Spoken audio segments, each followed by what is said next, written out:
Welcome back to another episode of That's Delivered. Glad to have you guys back with us again. I'm your host, Trucking Ray, and we got a returning guest, a great guest, to be back on the show to bring value for us.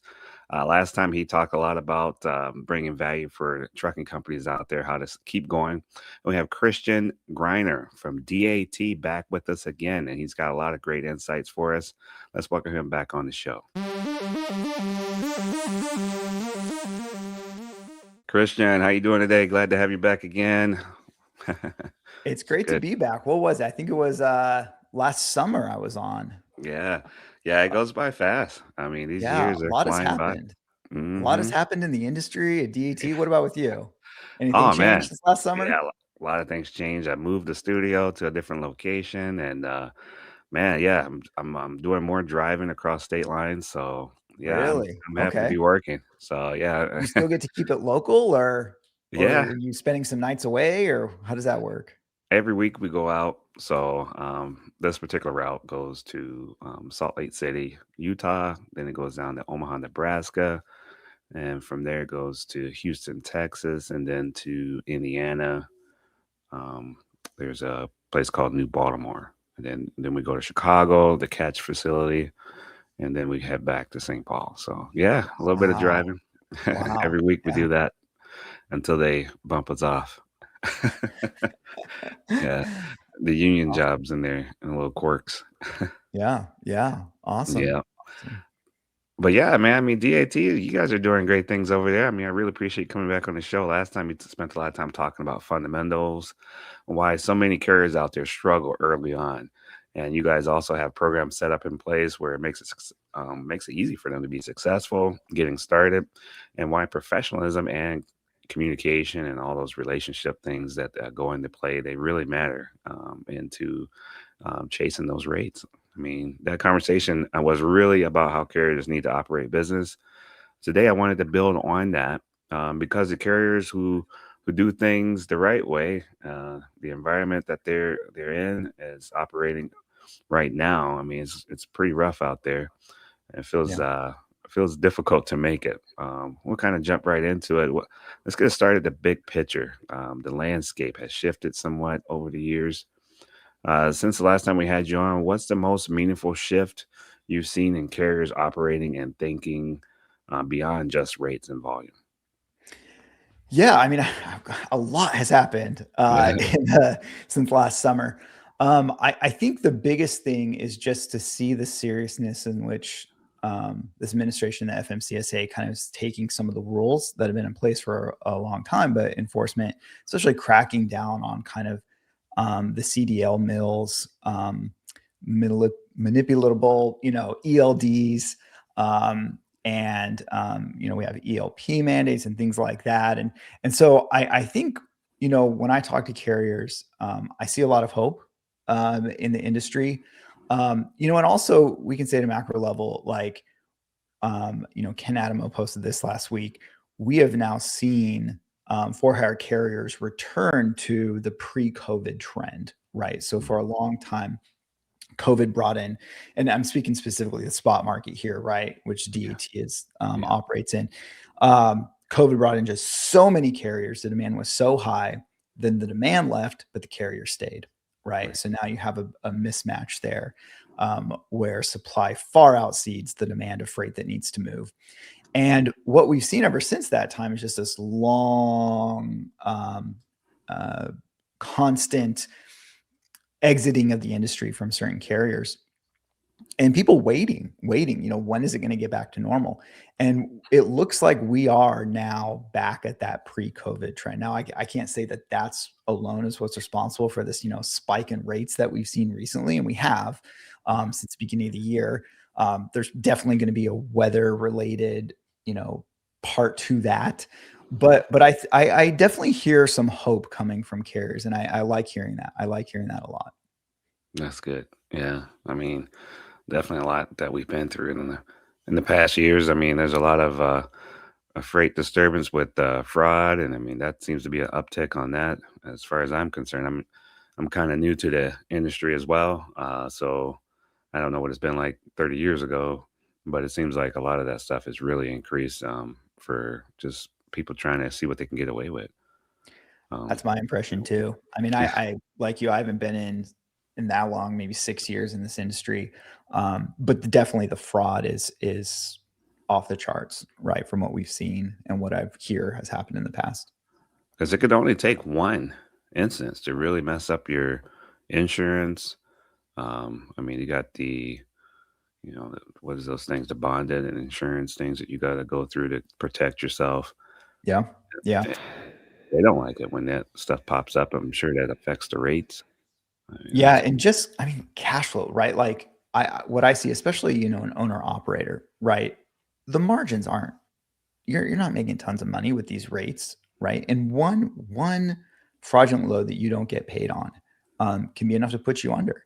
And so it's so important that carriers protect themselves from double brokering and making sure they're working with the right person.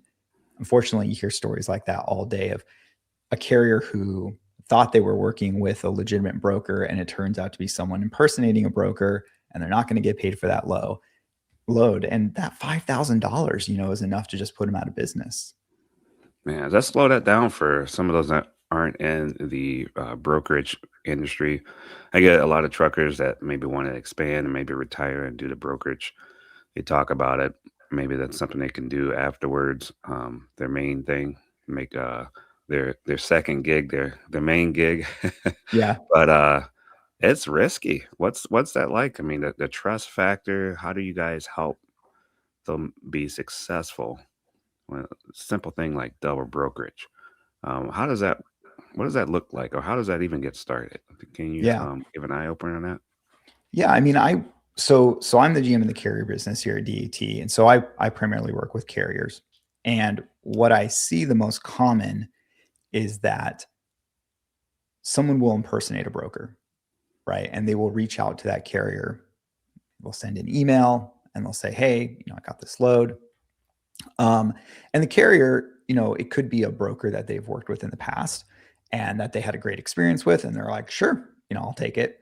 And what they don't notice is that the email address is just slightly off, right? Hmm. There's something just, I've even seen where instead of an I with a dot, it's an I with an italics. I think it's like a Cyrillic word, right? And it's just ever so slightly off.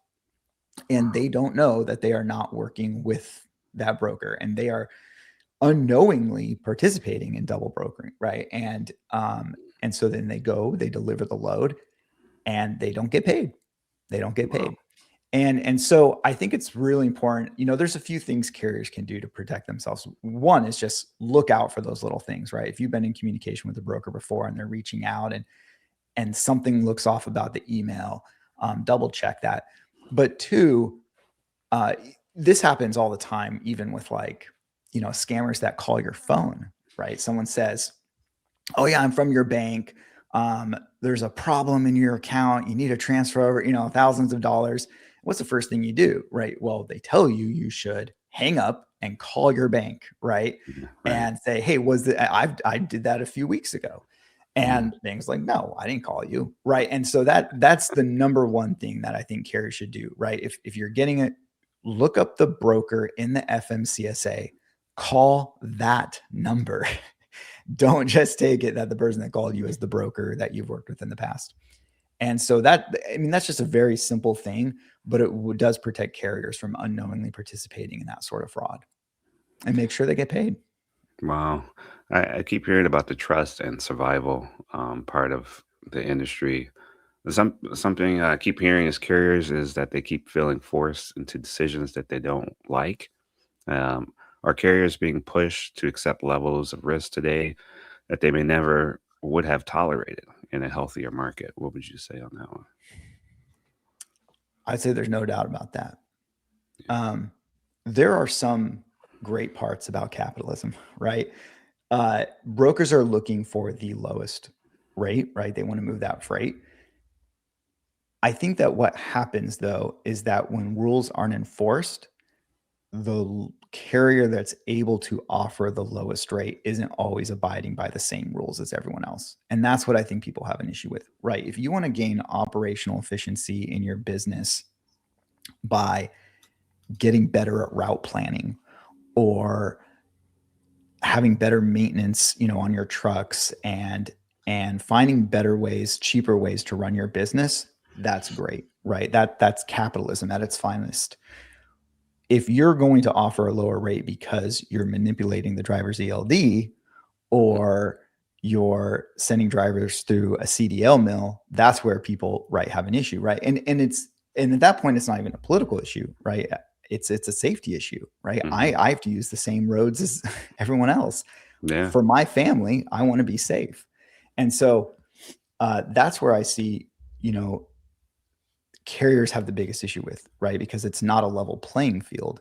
And so yeah, I think that what you have seen in this market is every carrier has gotten smarter and more efficient at running their business, but some have taken that way too far Mm-hmm. and started putting safety of others at risk. And that's what I think a lot of us have a big issue with. Yeah, safety on the road is huge. I mean, we hear about these accidents. I think just last week, there's a fatality involving a truck driver. I mean, There it's was, yeah. and I that mean, I'm that in was the a truck sleeping when yeah, my yeah, co-driver's driving. I mean, he's a good guy, and I trust him. Big shout out to Jeff Brewer, man. A lot of trust goes into the co-driver, and while you're sleeping on that rig, but yet there's things that are out of your control. I mean, there's a lot of factors on the road, and the more unsafe they make the road, it's a lot of innocent people out there. yeah. Getting Here I've got hurt. a crazy story for you. Okay, so Yeah. last week I was in Illinois. I was talking to an Illinois state trooper. I said, "What's your craziest story?" He said, "Oh man, you never believe this." He said, "I pulled over a driver on a Thursday in Springfield, Illinois. Driver couldn't speak English. So I checked the background.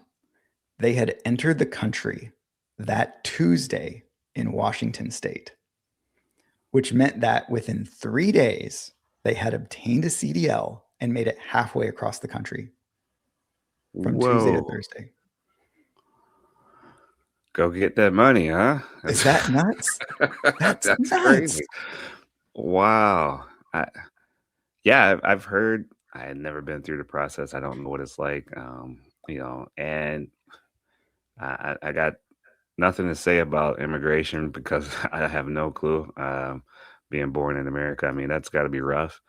But at the same time, the desperation of individuals that the world is being under to come to another country and just jump in a rig and hope that you make it is it's that's Yeah. And I think, it is important to separate the political from the safety conversation, right? Because there's a political side to this, and I'm not, the best qualified person to get into that.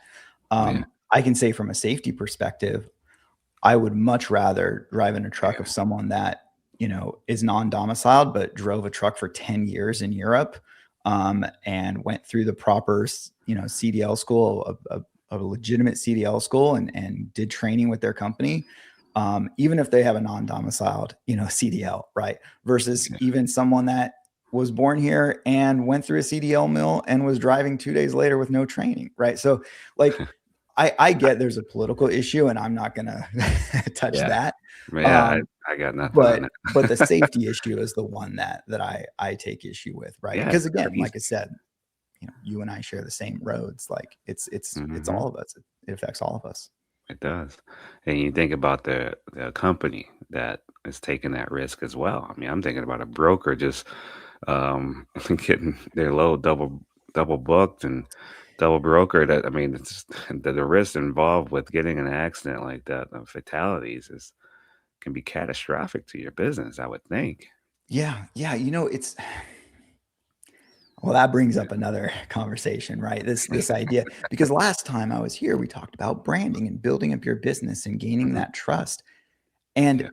and I really respect carriers that do that. Like I love that, right? Because and I kind of I call them like brand for life carriers, right? Because they have something they want to protect, right? So they're going to make sure that they're doing the safety inspections, that they're keeping their trucks safe, that they put the drivers through some vetting.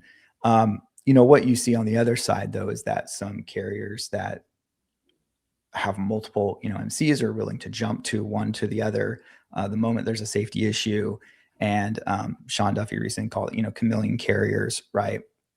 Um, and I think that that's the biggest difference, right? Because you think about something like McDonald's, right? McDonald's, um, in the U.S. we have health inspectors, right, that come and make sure that there's a certain standard being met.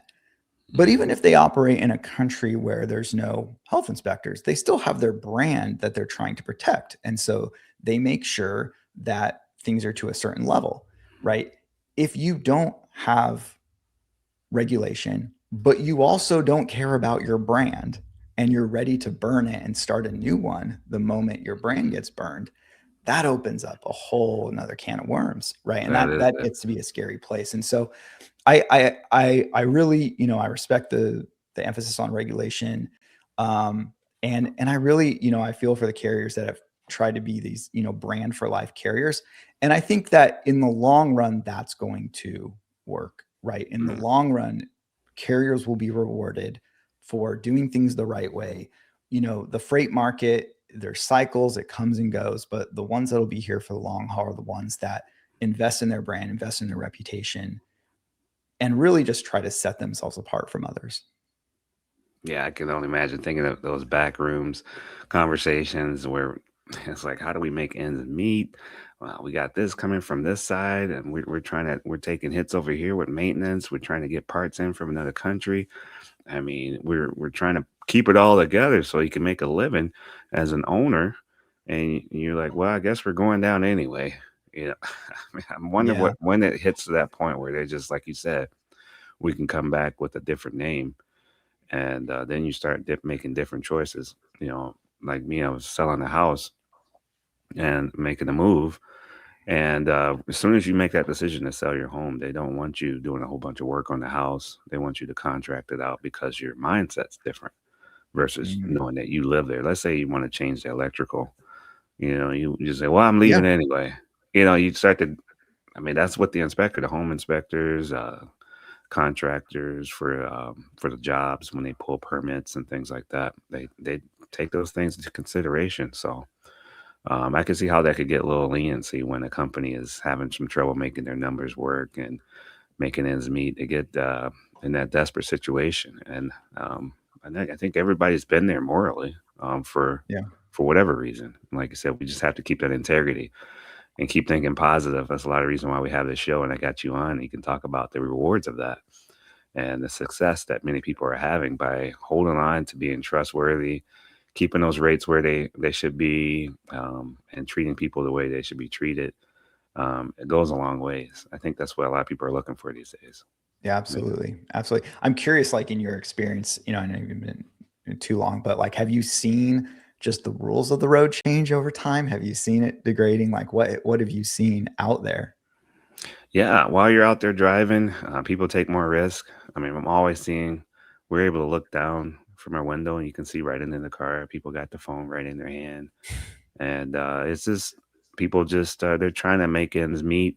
I get it. They're trying to get from A to B, just on a passenger car level, but also professionally. I mean, I see a lot of truck drivers with Yeah. their feet on the dash. Oh man. Um, yeah, it's like, well, is it really that hot in there? Or I'm not sure what's going on, but and then the videos you see, it pretty much says it all. I don't know. A lot of the short videos out there is real popular for people to post stuff. I mean, it's like the Wild Wild West. Yeah. Um, as far as companies, I work for a large company, and they try to create that margin for themselves so that they can make a profit for their shareholders. A lot of big companies that have to answer to a board, they act differently. They're not going to be really concerned about a lot of the small things. Interesting. Yeah, the Yeah. big picture is really what they're going for, and you never know why they're doing what they're doing because it could be an acquisition thing, so that they could set themselves up for the next play, whether they could be purchased or bought, merged. We don't know. That's a lot of things that go on in those boardrooms. Just like in those small mom and pop, when they're together, they're trying to make those numbers work. Same thing the board members are doing when they Yeah. get together. They're trying to make those numbers work. Yeah. And a lot of companies are trying to invest locally, but they're also, instead of, we're seeing robots out there. We're seeing automation. We're seeing spending a lot of money on construction projects to make their margins better by using more of the technology that's available nowadays. And we're seeing that factor slowly work in on the human factor where people say, who's going to do all the work? Well, you're seeing it. It's being delivered today. The groundwork is being done so that eventually they can make those moves financially so that they can say, well, we got that automated. We don't need to hire. Yeah. Um, I mean, it's so happened all throughout history. It's not going to stop now, right? yeah, yeah, That's the yeah. There. story of our existence and how our economy has always operated, right? Looking for those efficiencies, lowering costs. Yeah, It's they're just a desperate too. continuation thing. Yeah, they're Yeah. desperate for change. Being desperate pushes a person to go beyond their. It stretches their mind as to what they are willing to accept, and you can see that firsthand. The risks people are taking just switching from the third lane on the freeway to getting off in the exit. Got to get around that truck. Oh man. Would you would you Yeah. do that if you weren't in a hurry? If you got up a little earlier? Yeah. Uh, Yeah. I mean, things are, we're definitely in, kind of another industrial revolution, right? And there's going to be a lot of disruption. Um, it may happen slower than some people are forecasting, right? Let's see. Well, so last week I was at the Midwest Truck and Trailer Show in Peoria, Illinois. nice. Yeah, Like that's a good one. kind of mini mats. I like the local ones. Hmm. They had a Tesla. They had the new Tesla semi Oh, truck there, they did. um, I missed it. and and I don't think it's going to take it over anytime soon. What's your But opinion? What I do you thought? What do you think of it? it was really cool. I like Tesla, right? I have an electric car. I like it. Well, one of our cars is electric. I don't think we could have both. Yeah. Just the one for going around town. And I was like, oh, I wonder what the inside looks like, right? So I jumped in the inside of the Tesla Semi. It looks exactly like a Tesla. And there's no buttons. There's just a monitor. Uh, it's ridiculous. I'm like, we've come Wow. so far from what it used to be, right? Like I was talking to someone. It was not long ago, right, where you had to, learn to drive the automatic and there was no GPS, right? And I think those two things alone, getting automatic trucks and GPS have just, I mean, been transformational in trucking. Yeah. And some people would say for the worse, some would say for the better, but they've definitely been transformational. And it's going to happen again. It's going to, it's just going to continue to end down that path. Was there a button in there for the trailer brake and the tractor brake? I did not even see it. Looked just, I don't know if this was a prototype or not, but it looked just like a Tesla. Like there were hardly any buttons. I don't know what I think everything was like done from, they had two monitors versus one, right? So it Wow. was kind of interesting because the driver's seat, there's only one seat, and the driver's seat was centered in the cab. It was in the direct center. So the steering wheel was in the very center. And then you had two monitors to the right and the left. And I was like, that's nuts. That's crazy. Yeah, I mean, think about fraud right now on the hands-on level. Can you imagine fraud on the digital level? It just doesn't. I don't know what are we setting ourselves up for? That's a thought right there. Yeah. If your truck gets hacked, I mean, it's a lot of motivation for those people out there to conquer a new Yeah. thing. Yeah. Yeah. That's one thing. Like, when we talk about like autonomous trucks and stuff like that, people are really worried, right? And I'm like, yeah, but like, you still want a person there in the cab, even if it's driving itself for safety purposes. Like, Yeah. you seem like you'd still want someone, because then someone just take your trailer, right? And who's doing the inspections and the safety inspections? So I think innovation's coming. It'll take a while, but in the short term, I wouldn't be too worried. Yeah, I say convince me. Show me more, educate us. Don't just sneak it in. Help us accept it. Mm, yeah, Uh, yeah, I think people will be more apt to understand why are we pushing for this versus we're gonna push these through. Yeah. I don't know I when that worked. How's that? I mean, especially today. I mean, people are very able to make their own decisions based off of videos and draw their own conclusions without knowing all the facts of why that happened or why people program it to do that. Um, so make help people accept it if it's that important. Convince me that it's safer, not just saying it. Yeah. Saying it's one thing. I think a lot of people, especially in the trucking industry, we're used to getting lied to.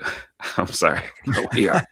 I mean, people make up stuff. Yeah. We're just talking about fraud, when you show up and say, I think people are showing up at the docks and saying, "Hey, you got anything for me?" And they just throw something on the truck. Yeah. Yeah. Yeah, please verify. But Yeah, what you're talking, it yeah. points to a bigger issue, right? Like, because everyone wants to automate the job of a truck driver, but it's so much more than driving a truck. Like the example you just gave, like you can't, I think that it's interesting because obviously there's a lot of tech companies and DAT is one of them, right? We want to push the boundaries and make things more efficient through technology. Um, I still think though that like the role of AI, there's so much potential for it to benefit drivers, but I think that like too many companies market it as like a replacement, right? Like let this AI take over this aspect of the job for you. And I think drivers are skeptical of that, right? They still want control. And I think that's the future. Like that's where I see technology heading, and where you utilize AI as a tool to make parts of your day or parts of your job faster, but you're still skeptical to let it take over everything. And I Mm, think we're a long way from it letting it take over everything, like dispatching, mhm, right? yeah, Like an AI dispatcher, that's hard. That's really hard. There's so much that goes into that.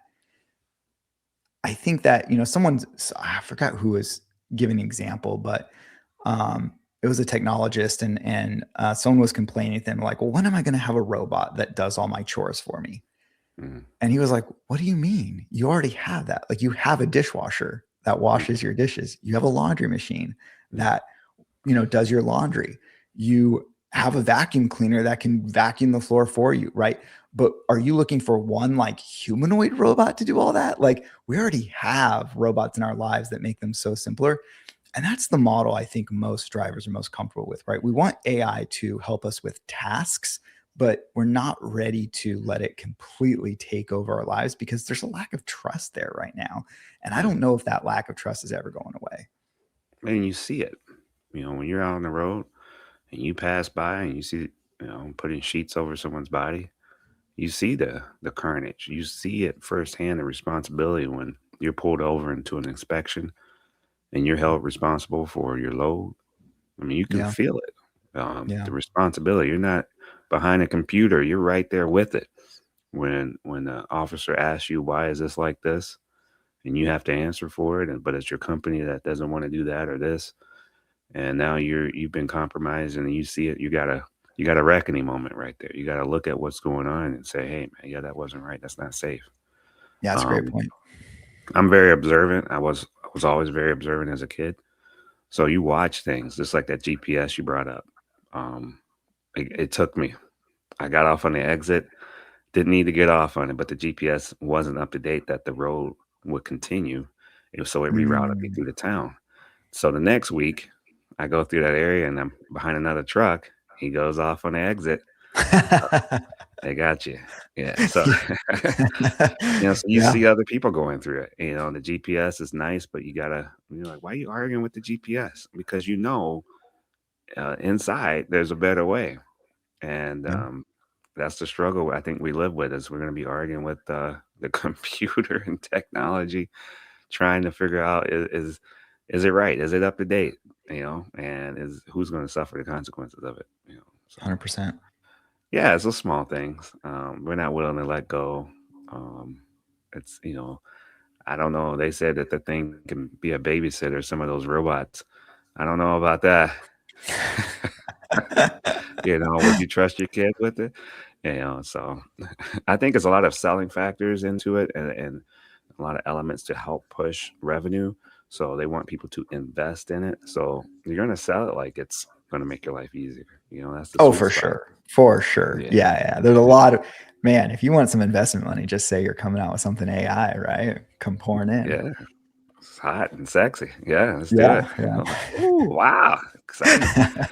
But, but yeah, then the consequences are we're gonna feel it. We're gonna see it.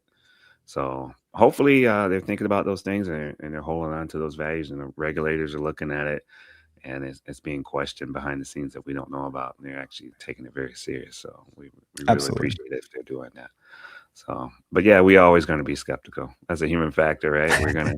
It's so fun to be a skeptic nowadays. I mean, it's Truck just drivers unwise. more so than others, than the general population. We got so much time on our hands. When you're Yeah. out there driving, looking out the window, I mean, you got a lot of time. I listen to a lot of podcasts, and I get to educate myself on a lot of things just by out there audible in my ear. Yeah. You got so then you visualize it in your mind as to what they're saying. So it helps with that, putting those pieces together, just like old radio days. I love it. Yeah. So Well, and that one of the best attributes you can have is a little skepticism, right? I mean, going back to that fraud conversation we were just having, it's funny to me because um,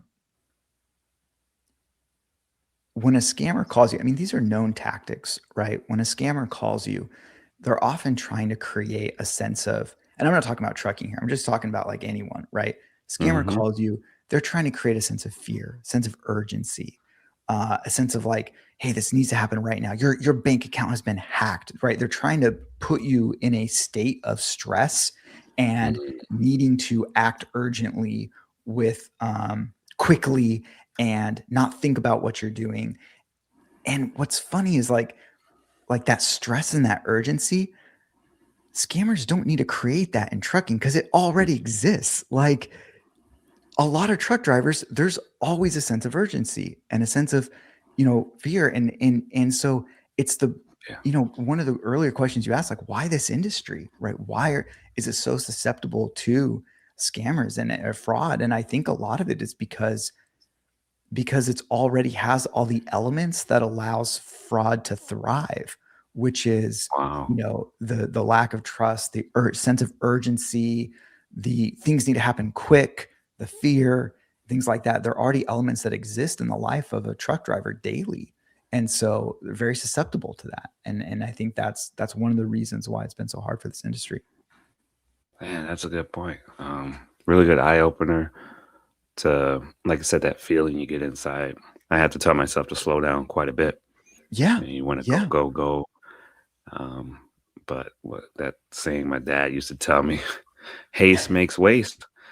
And I go, wow, there it is. If I just took 5 more minutes, you could see, Yeah. it'll Yeah. save a lot of time. And, he's got a lot of one-liners like that. So my dad. So yeah, I mean, what are some of the misconceptions out there? I mean, what do you think carriers think is protecting them, but actually isn't? Are there any tools or habits, assumptions that give false sense of security? Like you said, that feeling. What would you say on that for misconceptions? It's a great question. I mean, I think that that there's an old saying, trust but verify, right? This industry doesn't work without some element of trust. And again, I'm speaking specifically of the stock or the spot market here, right? Mm, Where DAT operates. But there is an element where look, you're going to have to work with a broker you don't know, and a broker is going to have to work with a carrier that they don't know. And so there's always going to have to be some element of trust. And really the whole industry only works when there's some baseline trust. The question for me has always been like, how do you establish that trust quickly, right? And what kind of tools do you use? I think there's a lot you can do, like I said, right? Verifying information, making sure that information's accurate. um it's hard though. It's hard though because I also think that there's not a great like review system in trucking, right? mm, There's not. I can go to a restaurant I've never been to before because I can say, "Oh wow, look, they have like 300 reviews and 4.7, right, average star rating. Like, that's awesome, right? I know that helps me immediately establish trust with that restaurant.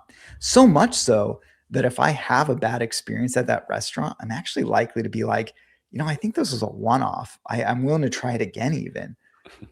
What I see is that doesn't exist a lot in trucking, right? There are a lot of carriers who, you know, are very hesitant to work with brokers that they don't know because things go wrong in trucking, right? Trucks break down. And if you're working with a broker that you've ran, dozens or hundreds of loads with, when your truck breaks down, it's like, oh man, no problem. Sorry to hear that, right? Mm. Like, but if you're working with a broker who it's the first load you've ever hauled for them, all of a sudden they think you're a fraudulent carrier and you're scamming them. And so I would love to see more trust in the industry, but it just needs to have, like, we need better, like, reviews, better, quicker ways to establish trust. That's why I think I've talked so much in the past about, like, your brand as a truck driver and what you stand for and your reputation, because I think that's the antithesis to lack of trust, is knowing, what you stand for. When they see the logo on the side of your truck, they know, oh, that brand stands for that. And I think some are doing this really well, and I think some aren't. So it's one of those, it's a hard thing in the industry. Yeah, I mean, you think about the one that is upholding it, trying to do their best, and they see the competitor out there outrunning them, so they're like, why do we need to push so hard? Yeah, no, that's a great point, and that's where I think that drivers lose faith in the system when they see that all that they've invested into their brand and their reputation is not being considered when it comes time for something like rate negotiation, right? Like, and some brokers are great at that. Like, they're going to be like, hey, look, I want to make sure that this load gets there safely on time. I'm willing to pay a little more for someone I've worked with in the past, but some brokers don't, right? And so I think that's been one of the problems, and I don't know it has an easy solution, but I love it when companies, are one brand for life and they invest in their own reputation. Even owner operators, right? Owner operators, that's not excluded. You invest in your reputation, you show up, and I think in the long run, that is the game to play, right? That's still going to be the winning strategy, because cycles in the market come and go, but your reputation is what, and it's just a morally good thing to do too, right? Like, it's good to run safe, be on time, try to do your best, right? And be honest with people. Be honest. I mean, it doesn't seem that way, but it's the one thing we learned when we were really young, and it still resonates today. Even though it sucks, tell the truth. Yeah. It's much easier to do it that way and establish the honesty and that trust versus breaking it all down and not knowing where to start. You got to start all over, build that trust back up. It's frustrating. They think it's easy up front, but it's actually the hard way. Totally. I mean, like these Totally people out agree. there getting in accidents and stuff. That's not the life you want to live. Yeah, it's much easier and much better to live with yourself when you got that great driving record. I mean, it's a good feeling. It helps you Yeah. out a And lot. I hope, and I also hope the government comes up with better ways to, because, if you have a trucking business, you have 100 trucks, statistically, at some point, one of them is going to get in an accident, right? And Mm, if that punishes you too much, right? And then you have another fleet with 100 trucks that gets in an accident, so then just change the name of the fleet, right? So they could have tons of accidents on their record, and yet it looks perfectly clean because they keep reinventing themselves. Whereas mhm. that company that's trying to do the right thing, um, it can look like they have, more accidents, right? Or more, issues. And it's just not true. So you're saying Um, too much regulation could be bad? no, The regulations, I think right? it needs to be smart regulation, if that makes sense. Smarter. Like it just the current system has a lot of flaws that I hope that, people that know about the industry and are informed about the industry will start to address. Yeah, you're right. I mean that'll get us to another level. I really feel that that's a good thing to improve on. Put the money in being smarter, Yeah. because a lot of times the government has a reputation of getting in there, and not such great things happen. I mean, they're there, but Yeah. you know, Yeah. 100%. 100%. I know a lot of the sensors on our truck. There's nobody that goes around and maintains that. I think the shop says, "Oh, that's that company." Um, you know, put one name out there Really? like Benix. Um, then there's the camera, on the radar camera on the truck. Yeah. Yeah. Yeah, you got to get that adjusted. You got to go through your settings on your truck to make sure that that's right, because it could be looking a little too far to the left based off a wind or something that could have messed that camera up. Man, So just those, so many yeah, electronics in trucks now. It's ridiculous. Like I mean, yeah, I guess it's there for safety, but man, like mm, it just gets so expensive yeah. It's the to same thing for maintain. me. I got all these electronics, but then I got all these batteries I got to maintain. I got this on charge. I got that on charge. I was like, wow, yeah, yeah. Is it really making me better? I don't know. It's debatable. Yeah. We'll see one Yeah. day. Maybe there'll be a saturation level. I mean, Yeah. DAT is doing such a great job. You're a great guy working there. They're hiring good people. When you go through the Yeah. onboarding process, you guys reach out when that FMCSA number gets approved. The process is really nice. You guys looking out for people, making sure that they get the right load boards that work with DAT. I mean, you guys got a lot of tools and data to help people be successful, even though there's still a lot of troubles in the industry. Um, Yeah. really proud of what you guys are doing over there. Yeah. Well, I appreciate it. Yeah. I mean, it's DAT's been around for I think what 48 years now. Mhm. And so sometimes that can be a trap for companies, right? You Mm, get a little too complacent. right. But I really love our leadership team. I think they do a great job of just pushing change within the organization and leading with innovation. Since the last time we spoke, right? I actually think the Convoy acquisition happened after that, which is Mhm. another piece of great technology that's coming into our portfolio that we'll be able to leverage to make life easier. Mhm. I should say everything I've kind of spoken to up to this point has been like Christian Greiner's opinion of things and not necessarily DAT. Yeah. Um, but when we talk about DAT, there's just so much great things going on, and I think that ultimately for us, what we see is that everything comes down to speed and trust. Mhm. We want to help drivers, we want to improve that trust, and we want to allow drivers to execute quickly, and brokers for that matter, right? We are a two-sided network. I think mostly about carriers because I'm on the carrier side, but it's all about speed and trust. And so all of our investment into technology goes into that. How do we make things quicker, and how do we make them, provide you the information to make the data more accurate, more trustworthy? That's awesome. I mean, you talk about brand. So DAT, your booths at the shows. I mean, you guys do a great job. You're out there. It's not just one person there to help and answer questions. Keep up that great work, man. We need more of that in the industry. I know there's a lot of decisions that aren't popular. Every platform makes decisions, and it can be frustrating. Part of the market. What's a decision that DAT has made around trust, verification, and access that you knew wouldn't be popular, but felt it was still the right move? Yeah. Put me on the spot here. Let's see. So, so we do verify everyone that comes onto the load board. Yeah. Again, because of that trust aspect, we want to make sure that people are operating, that they're trustworthy. Um, right now, it's a very manual process, and so sometimes that takes longer than we'd like. And so you're like, hey, I want to get on DAT's load board, and sometimes that doesn't always happen as quickly. I would love it if we could get faster at that, and within 30 minutes we could grant access. But that's not always the case. Sometimes it is.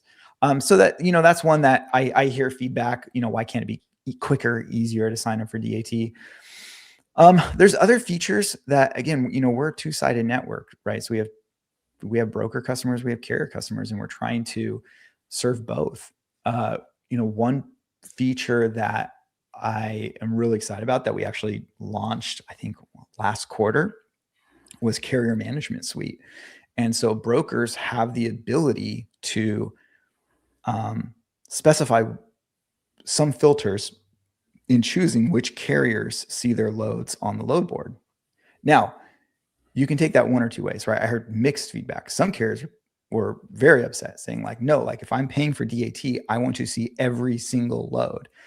And the brokers are saying, well, no, like if I want to say, hey, I require everyone that hauls a load for me to have their authority for 6 months. I don't necessarily need carriers that don't have that authority to be able to see the load in DAT. And so that was a problem we worked through a lot. And I think we have a great compromise where right now carriers can see the loads, but they can also see that it's flagged that, hey, they don't meet the requirements. And I think some, I've carriers have a wide range of opinions, and I've heard some that don't like that. But I've also heard from a lot of carriers that actually really appreciate that, right? Because nothing's worse than being a new carrier and seeing, a bunch of loads that look great and calling and being told time and time again, nope, sorry, we won't work with you. Nope, sorry, we won't work with you. No, sorry. And you don't know why. And it's demoralizing, right? And again, everything's about speed and trust. And that's not fast, right? Calling 20 loads that you don't qualify for is not fast.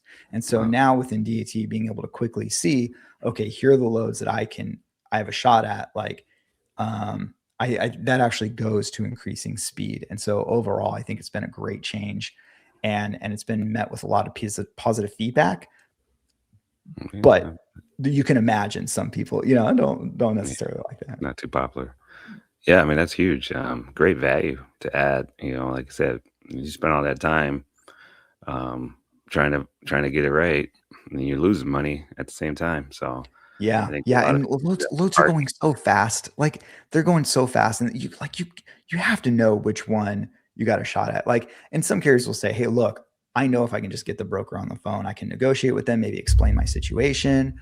But at the end of the day, like it's all about speed, and the carriers are the fastest are the ones, winning those loads. Nice.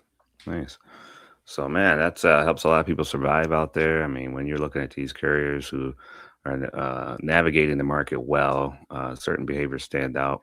What are they doing differently when it comes to trust and risk that you may want to speak on? What are they willing to walk away from that maybe carriers are struggling with? The best carriers are just they're smart business people. They are, yeah. And they can spot it. I mean, they can spot it, right? Like I get messages all the time because I listen to, I'll say this, I listen to every piece of customer feedback we get. And a lot of carriers, have my phone number, and they'll text me things on the load board. They'll be like, look at this fraudulent load, right? I'm like, well, how do you know that's fraudulent? And they're like, look at this. And I'm like, oh, okay, you're right. Like that.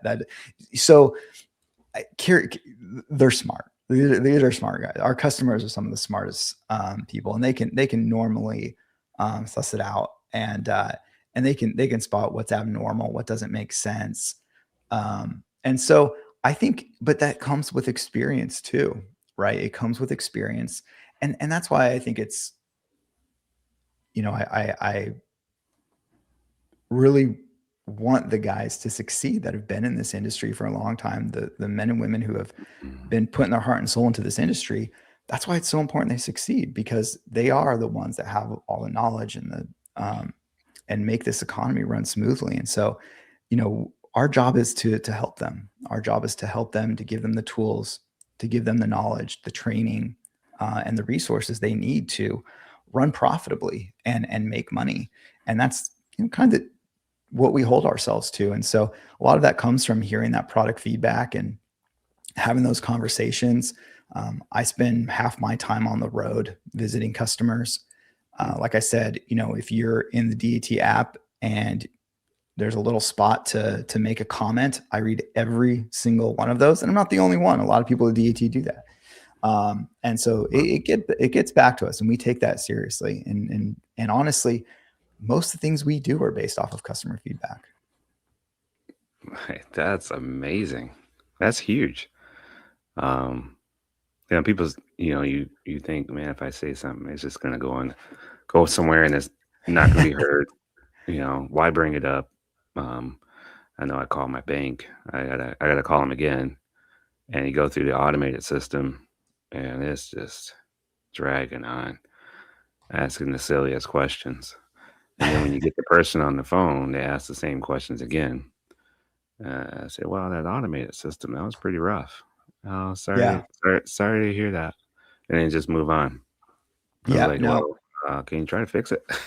I mean, I wish I could, someone might say, "Hey, I don't like this about DAT." And then we change it and someone else says, "Oh, why'd you change that? I liked it." Right. So you got to balance some of it, but I think Uh, there's common threads where you're like, "Oh yeah, that can definitely be improved." Good example. So, we, uh, one of our product managers, spends time in the trucks of drivers and rides with them, and I try to do the same.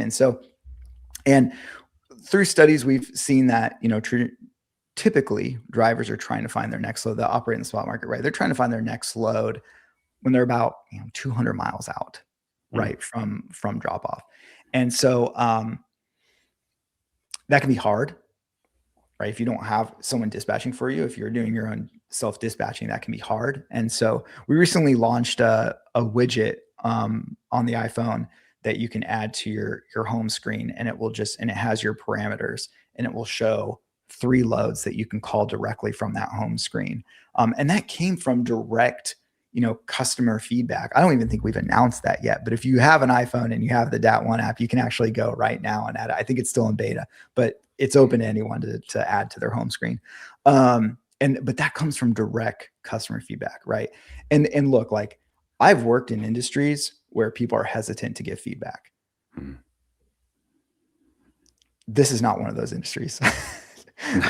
our drivers will tell us I mean, they Yeah. are not shy about their feedback. They'll tell us exactly where we failed and how we need to improve. And I love that about our customers.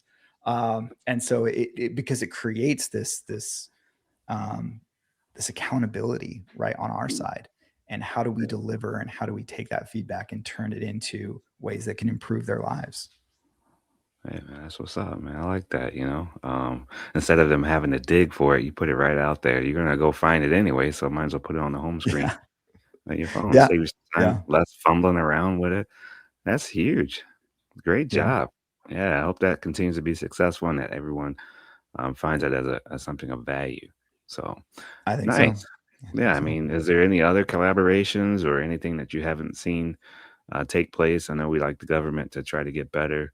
Um, I know that may take time. What else? What other areas do you think you're just like, man, if I could put a little message out there to get people talking?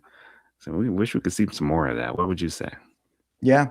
I mean, I would say that I'd highlight a few of the recent moves we've made lately.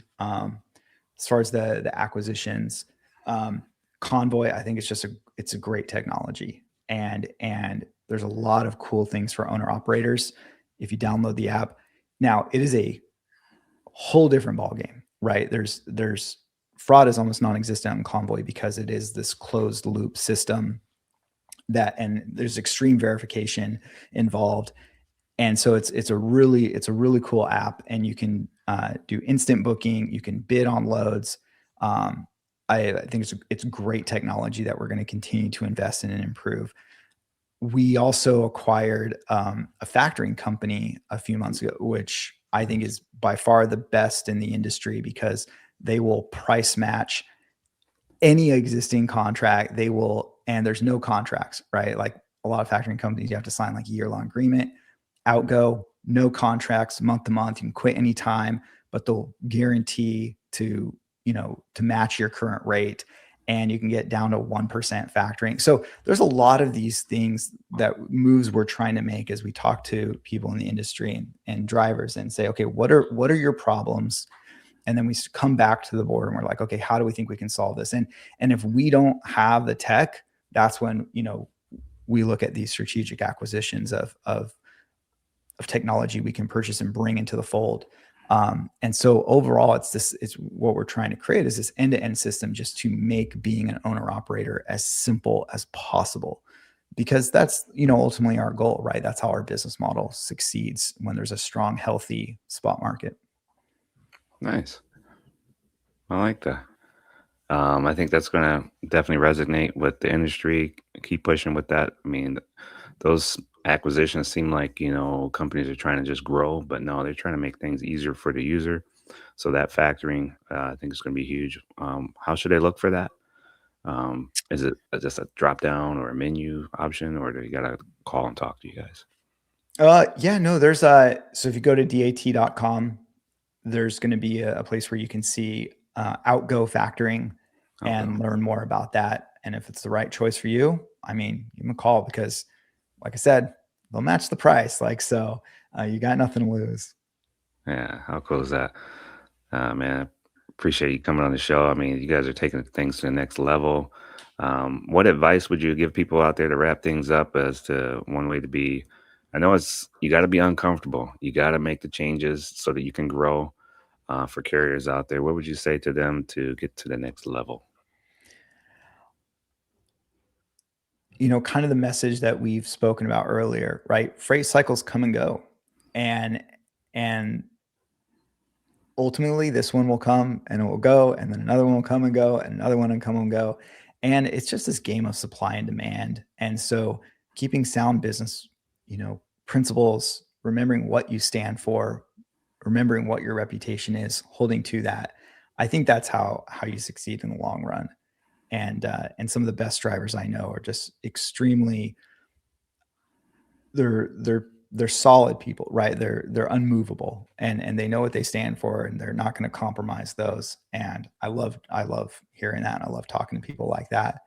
And I think that there's just so much great things happening in this industry. We got a lot of problems as an industry, but there's some really smart people trying to solve these problems with technology and advocating for drivers. And I think I think I see hope. I see hope for this industry. I'm really excited for the future, Nice. and I love being part of it.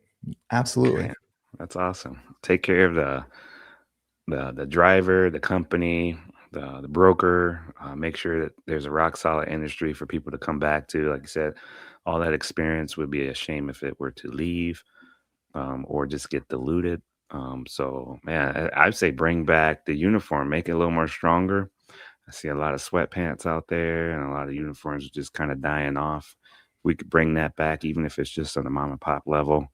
Represent yourself while you're out there. Yeah. You Yeah. know, I yeah, was who was I? I was at a conference, a broker carrier summit, I think last year in Indianapolis, and Trey Giggs was talking about that, and it's like, yeah, like wear a polo of your company name, be proud of it. yeah. Give shirts to your drivers. Make it big. Let them Just know make what you it big. stand for, what your name is. Take pride in Yeah. that. Yeah, I don't know why absolutely. not. It's free advertisement, as far as them walking around with it. But yeah, I don't see why not. I mean, we watch um Formula One and all that stuff. I mean, there's brands Yeah, all yeah. stuff. Yeah. So, am I going to see you at Matt's this year? You're going to be I there? will. I'll be there. Okay, Yeah. I we'll look be forward to there seeing you. too. Yeah, it's gonna be great. I know this show is probably gonna come out in April. But I'm so glad to have Oh, you after Matt. here. Okay, there we go. Yeah, so I wish we could get back together and talk about it some more. I mean, even just Well, your it was perspective. great seeing you at Matt's. We Yeah, had a really great conversation. I yeah. really enjoyed it at Matt's. So, I love it. Yeah, so man, you're awesome, man. You're doing great things out there. I can't thank you enough for taking the time and talk to the listeners out there and tell them, hey, it's worth being, more than just a trucking company. You can build that trust with people and build those relationships. It just keeps resonating with the industry and the experience that they have out there. It's huge for people to get what they need. So, that's another episode of That's Delivered with Christian Greiner and DAT. The resources that you guys are providing for people are huge. Please keep it up. I mean, you guys are doing great things. I'm proud of you guys. I'm sure a lot of other customers are happy as well.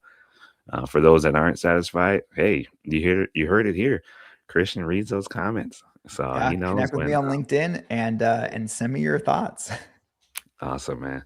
And so if anyone's out there listening, if you have anything you'd like to share, please send it to us. We'd be happy to get those topics talked about on the show. If you want to continue to do what you do, reach out to DAT. What's the best way to reach them? Is Well, we have customer support that will answer at all times and get answers to your questions. And if you have feedback from me personally, like I said, just connect with me on LinkedIn and shoot me a message. Look forward to it, man. That's awesome to see those connections continue to grow.